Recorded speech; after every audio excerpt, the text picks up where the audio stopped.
The company is here, my friends. Good morning, good morning, good morning. Happy Good Labor afternoon. Day. Well, you have a afternoon. We're talking to our friend Demi, also known as Granniopteryx, a very interesting, very entertaining, very charming blogger across the pond in London, Yes, United Kingdom. How are you? How are you? I'm very well, thank you. It's a lovely day here, and I'm talking to you instead of riding my horse, you should know. Oh, what happened? Why? Because I'm talking to you. Oh, that's knowing you a little bit. I know it's a big A big one. thing. Yeah, Yes. big thing. Yeah. So thank you for coming, and we'll try to make it interesting for everybody involved. And I know that you are watching the world with great interest, and of Oh, yes. course we wanted to touch upon several things that you had plans to talk about as well. And of course, this is first of all, you wanted to ask me about Mikhail Gorbachev. Yeah, You I had just some wanted story. to ask you. I know a lot of Russians dislike him, but I did notice. I mean, they had a hard time. I can understand that. But I did also notice that there were a lot of people queuing up very respectfully and for long periods outside his lying in state. And I assume that was some sort of a protest. So I Mm. wanted to ask you what you thought. Putin didn't show up to his funerals as well, and Russians, of course, look at it from the inside, and the Gorbachev's time was a blessing for many, and it was a wake-up call for the nation. Nation was pretty much aligned with the stagnation sort of thing going on at the time.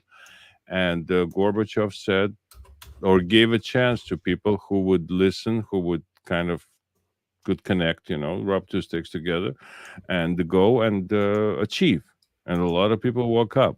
But the majority of the nation was not ready for this. It took either more time for people to get along with the program, or they just went into the forgotten man or woman category.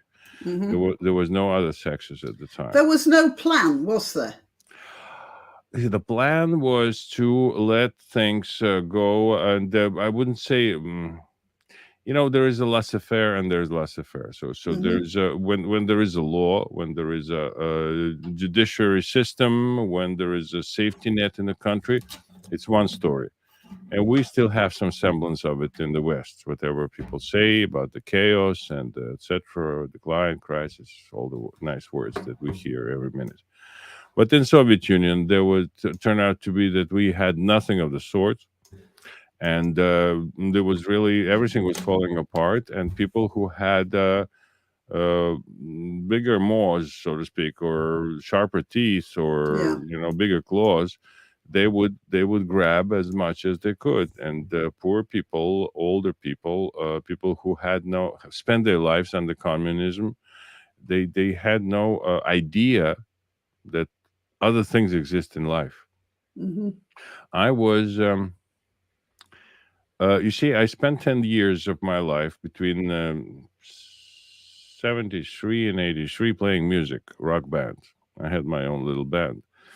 So then I was kind of prepared of doing things, swimming against the current, uh, Mm-hmm. in my mind at least.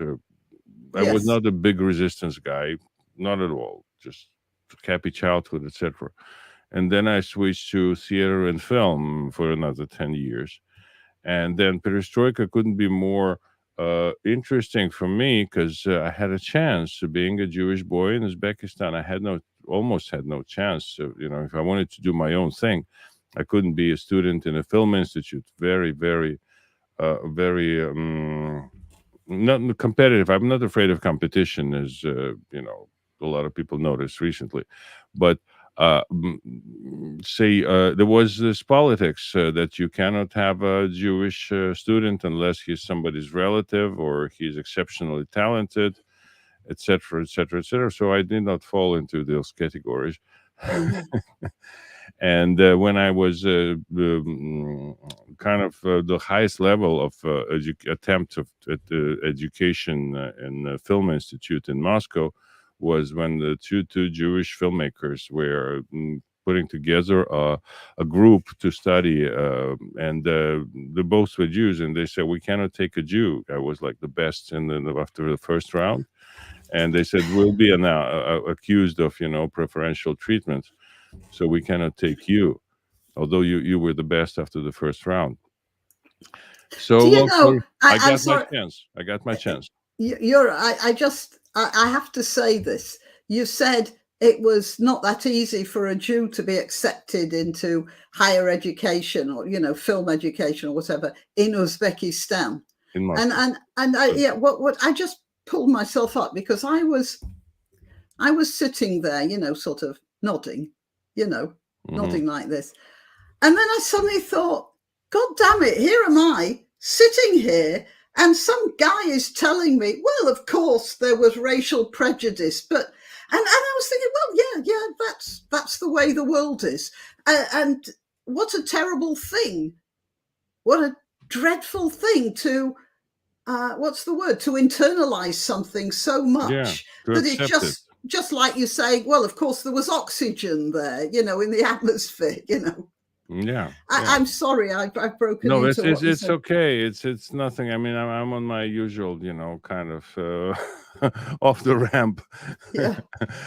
talk. But the long story short, there is a lot of Jewish names in, or even or Jews in the film industry everywhere. It's kind of one of the things. It used to be like a tailor, it used to be like banker, it used to be this or that. So there are a lot of Jewish names. Behind every name there is a story of overcoming the odds. Mine were not the worst, but I managed during perestroika. That's what I was why I Yes. brought it up. I got a chance. I wrote films that were shown, small films, not something like everybody saw it, and like not Gone with the Wind. But I got my chance to get my name out. I became an official member of the Union of Filmmakers, which was very, very big thing for anybody to achieve. And I mean, before you get there, you understand that it's kind of huge, but then you realize you only have a right to go to the restaurant in Dom Kino in Moscow and have better food, which would come handy, of course, when you. Yeah. Yeah. So that was the thing, and that to me, perestroika was a blessing, because I lived in still try to kind of, if you look at it, I live in the world of ideas. But for those who live day to day and hand to mouth, and this was this thought, I'm but of life, being built every day, a little bit, this and that, and dreaming is the thing of the past. For those people, it was very hard. And I remember people selling this humanitarian aid in the market, because when you get like a bag of say macaroni sent from America to you go and sell it, you cannot eat it all and you have other needs. So people were selling a lot of humanitarian aid in the market right next to Domkino, the filmmakers union. So it was a terrible sight. 1991, it was like, Yeah. oof, Yeah. Yeah. scary. So I was feeling not that bad, and I was finding a way to do what I like to do, and sometimes it was the only thing I could do. Hmm. So that was, to me, it was great. But I mean, great, something to talk about like 20, 30 years later. But for a lot of people, it was, of course, a period of confusion, of lost hopes, and broken life, shattered. Well, not lost hopes, but lost certainties, perhaps. No, hopes were lost too, until they saw what Gorbachev had to offer. This cooperative movement, which was like first private enterprises were encouraged sort of again, and a lot of people used it, and they got richer. And then they left. Many of them left, and their Yeah. place were taken. What's today called the Russian oligarchs. Mm-hmm. Not too many of them grew from this first cooperative movement, but then they realized that they can buy state property very, very cheaply during privatization. Yeah. So that was the story. That was the story. But Gorbachev remains. I mean, I try to look at him objectively. Of course, his manners, his speech, his attitude towards Professor Sakharov was absolutely disgusting. But altogether, on the balance, I would say that he played a good part and is really a historic figure, not without his flaws, of course. Yeah. So Yeah, rest in peace. Okay. All right. Well, thanks. Yeah, I did want to hear. I did a rundown on him in one of my videos, but it was more to do with how he overcame the attempted coup, because that's a really, a punchy story. It's a great story. Yeah. Oh, you could make a film of that. No, I think that they built a museum around this in Yekaterinburg. I think the whole museum, which became very controversial. The museum is like so many museums in the world has been designed by a American company. Oh, really? Yeah. I didn't know. Yeah, so they attracted a lot of people. I was even involved a little bit in this museum because they wanted to create a dummy presentation where people read the Constitution of Russia, new Constitution of Russia on many screens, different people. So they wanted to get some celebrities. So they hired some people who were on the list of some agency that they would just come and read it for $100, like spend 5 minutes. So I was one of those dummy. Well, that's all right. Stand-ins, whatever you call them. But yeah, of course, it's a lot of things that you do in New York that you just do it on short notice. They say, come, you come, get paid, and you leave. Yeah. So that was the thing. So back to our perestroika, our current perestroika. What do you think of that? Are you talking about Biden's speech?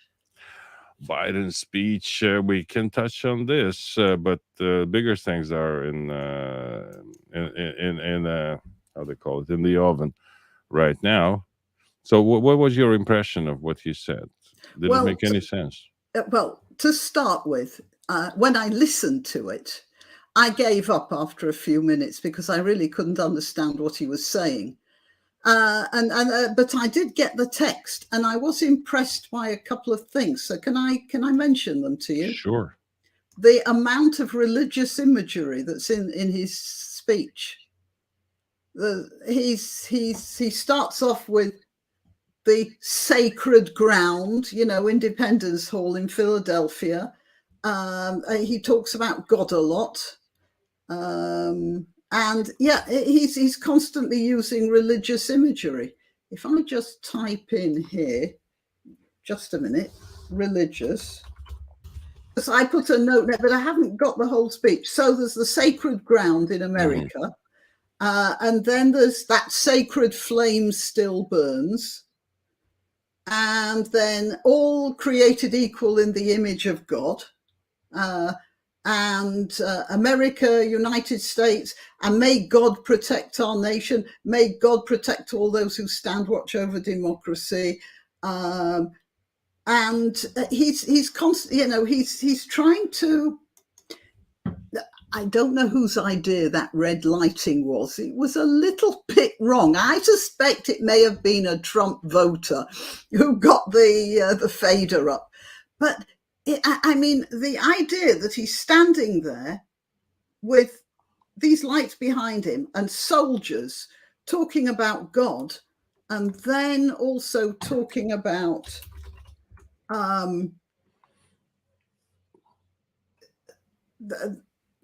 we as opposed to Trump voters.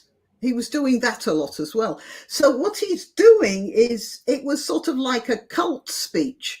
We have possession of God, and there are all those people there in the outer darkness who aren't actually us.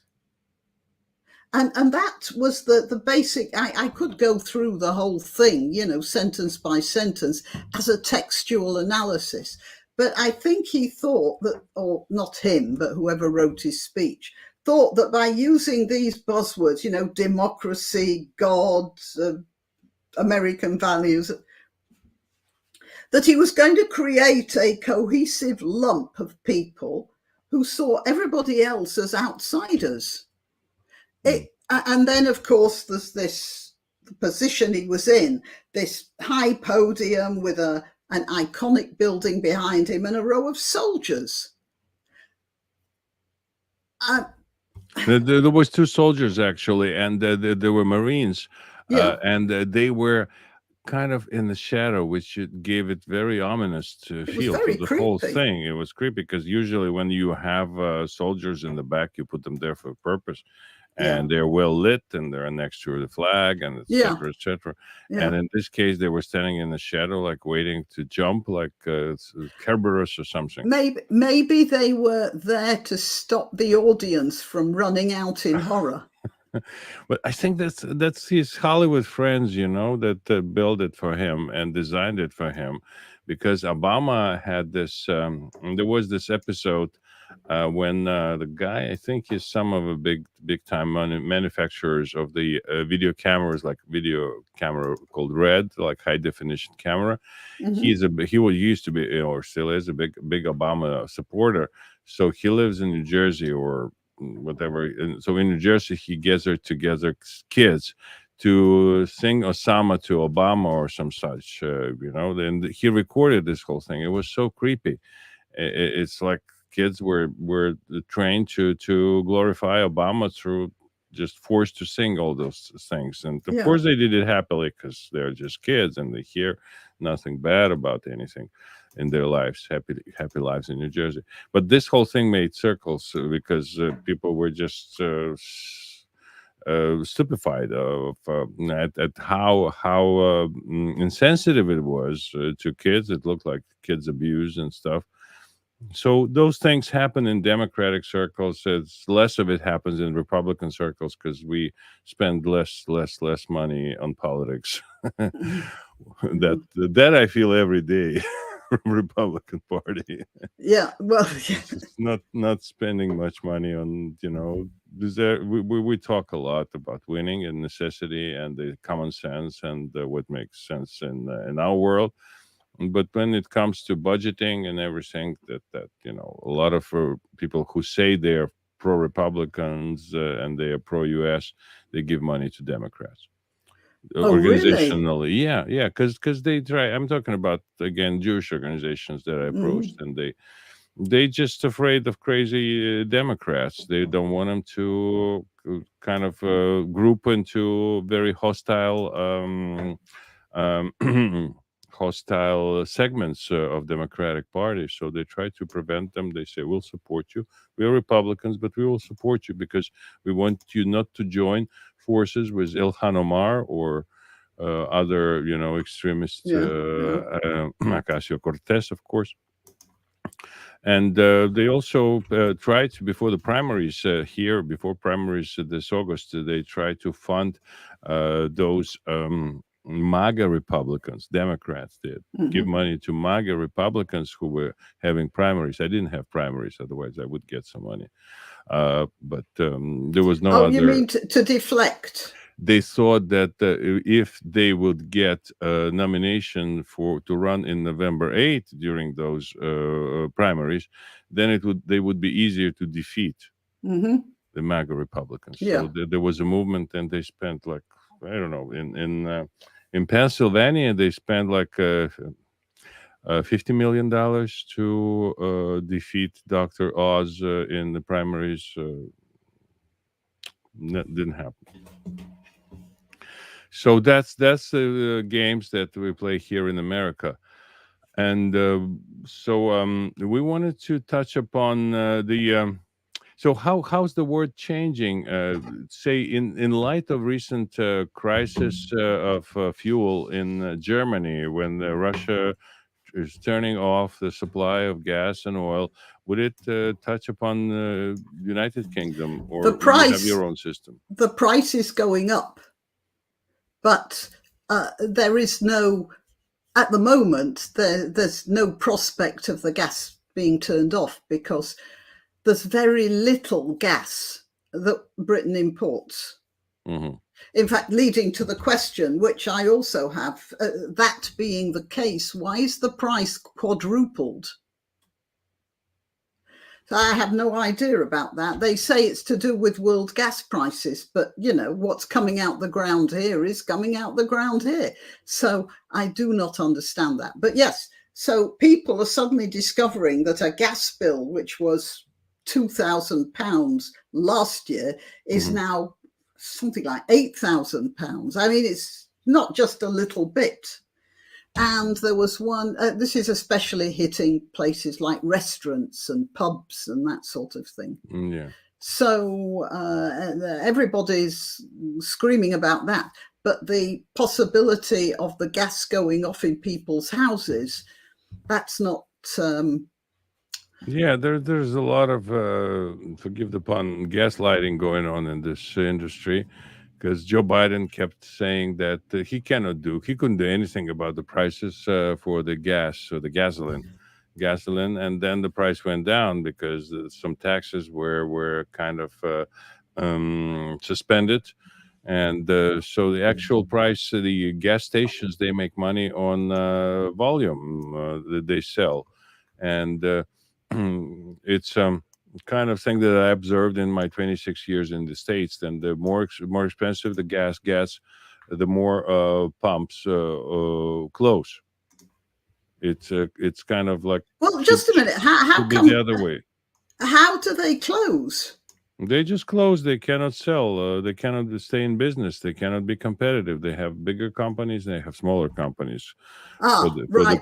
Yeah. Okay. Pumps, Yeah. So they are in some places they're very densely located. Some places in Brooklyn there's a lot of gas stations, and they just stop selling gas because they cannot stay and compete. And British Petroleum, which is called now BP. It's been called BP for a long time. Yeah, I know. It's but no, not too many people know that it's British Petroleum. That's right. I'm saying it nowadays. No, do you want to know something? That Obama, you know, when there was that terrible Gulf of Mexico thing, when the spill, a drill just exploded, and there was so Obama, who hates Britain. He kept saying he didn't, but he never lost an opportunity to make a speech about this terrible accident, which is the fault of British Petroleum. And he always gave it the full name. Of course. So, yes, it's only used when somebody doesn't like Britain. Yeah, but I like BP. I got the cards from BP, and I get 15 cents off every gallon I buy from them. So 15 cents go a long way if you kind of fill up the tank and you drive a lot. And I do drive a lot. So these days, so it comes handy. So nobody pays the price as low as I do, because I'm not paid by BP. But to say this, but that's the reality. They give me discounts on this. At their pumps, at their gas stations. So yeah, but what do you think of the world conspiracy thing? Perestroika. Nobody's talked about. Just a minute. What are you talking about here? The world conspiracy, of course. It's entered mainstream. It's not conspiracy no more. It's just a fact of life that somebody. Are you talking about the World Economic Forum? Yes. Schwab. These guys. You'll own nothing, and you'll be happy. Yeah. Yeah, are we moving in this direction? In your opinion, I'm sorry They're doing about their best. jumping this way. But, yeah, for sure. And you see, and what's happening, and it's the flip side of the good communications. Mm-hmm. We can talk to each other. So I mean, it used to be that when Winston Churchill wanted to talk to whoever happened to be in the White House at the time, he'd have to book a call, and then there'd be this transatlantic cable thing with operators. But now they just pick up a phone or make an email, so they can cooperate much more easily. So I'm not saying that they all sit around going, let's command, rule the world. But what they are doing is they're talking to each other So they're reinforcing their ideas. And you know what it's like when you get people in a group and eventually the hive mind starts to coalesce into one thing. So all you need is a few talking about, you know, the economics of scale and the climate crisis and all that stuff. And you get them starting to think alike. When Boris Johnson started out as Prime Minister, I had such hopes for him. And he was so original and fresh and punchy, you know. And then after a bit of being the Prime Minister and going to all these meetings and conferences, you saw him sort of, you saw the big picture. You saw the big picture. Well, you may say that, but what he was actually seeing was the picture everyone else was seeing, you know, the Emperor's New Clothes thing. No. So I don't think it's a conspiracy, but I do think it's trying to happen. No, it's the same thing, and it's made me look like an unseemly comparison, but that's how Al Qaeda operated. You know, you just a lot of people spread around the world. They know that they have certain affinity towards certain ideas. Like we can say today that a lot of people are predisposed towards socialism, more or less. So when you say it's time, some of them will act. They don't know where, but they know the method. So it's like the general, and it's facilitated by, of course, the speed of communication that you have mentioned. And the effectiveness of it. And there's a variety of the means of delivery. So people watch it on TikTok, they watch it on YouTube, they watch it on everywhere. And there is action, and somehow it gravitates towards nothing good. All this collective. Never anything good is done this way. It's always like bad stuff.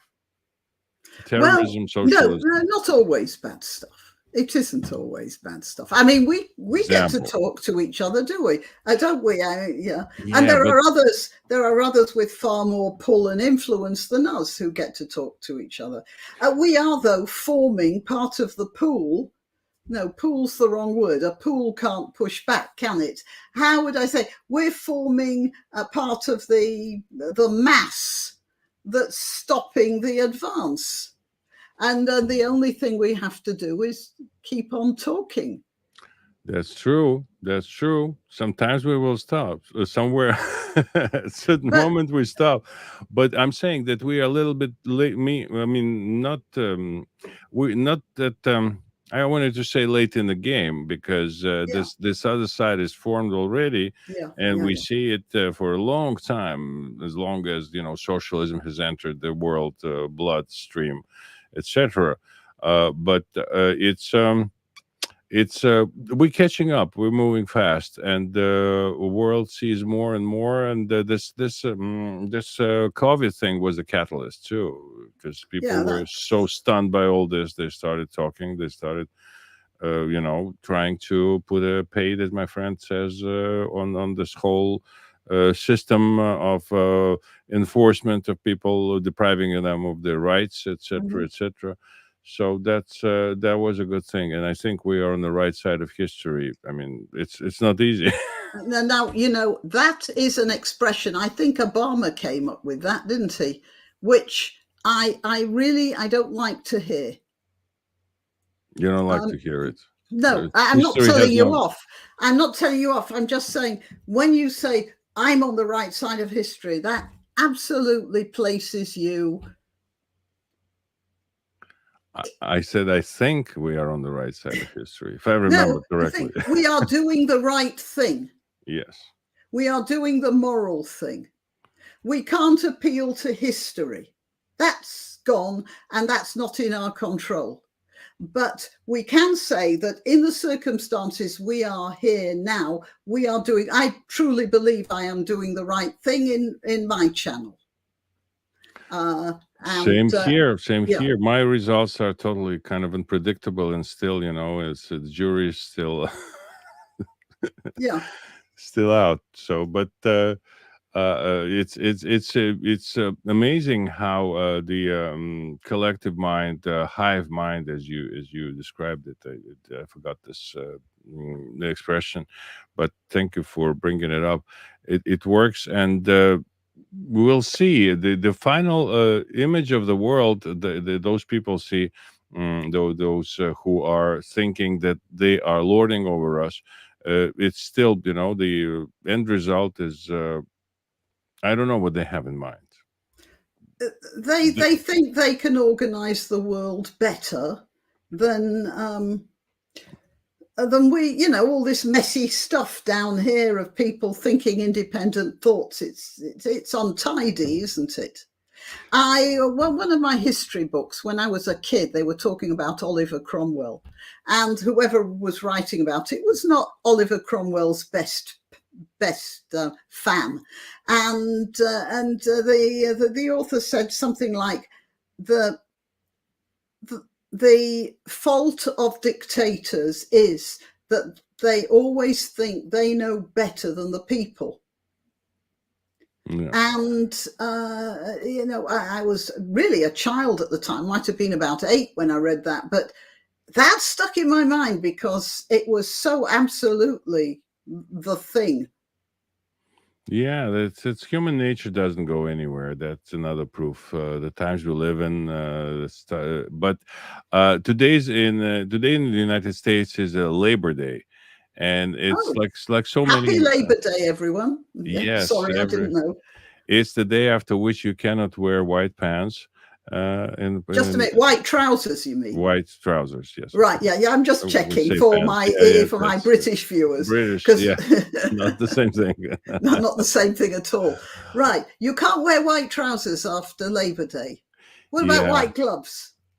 White gloves. I hope we won't have too many opportunities to do so unless we are the Marines standing behind another session of Joe Biden.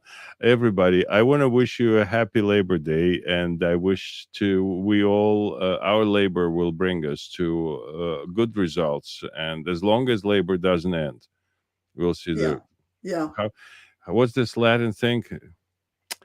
I may not remember. Ibi Uber, Ubi labor, something like that. So those who work, they see the results. Oh, okay. You don't. I don't know that one. Let me just bring it up so that I have to have this door closed. You mean to the work of the fruits? Yes. Ibi Uber. Uber didn't. No, Uber is not. Oh, it's not there. I thought you were just about to order a taxi.